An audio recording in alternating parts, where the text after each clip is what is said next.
Qu'est-ce qu'un nazi sans prépuce? Non, je déconne, j'ai pas l'affaire, sinon Adèle va m'envoyer un recommandé. Non, au contraire. On parle. L'image du jour, c'est les seules blagues que les humoristes de France Inter sont désormais autorisés à lire à l'antenne. Allez, vous savez tout, moi je vous dis à lundi car vous n'entendez vraiment plus rien.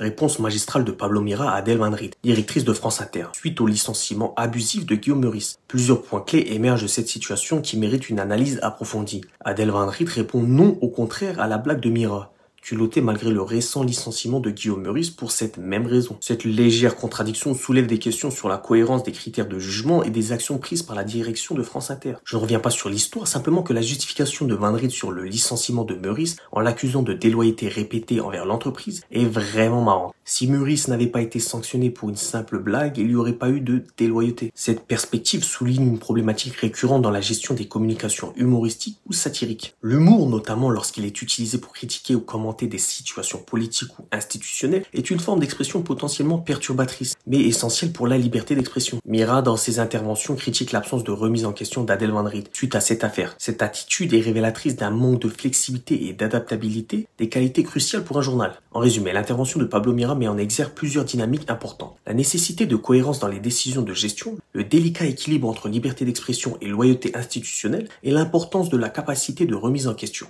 Une belle connerie, quoi. Bref, dites-moi ce que vous en pensez en commentaire, bien sûr, toujours dans l'aspect.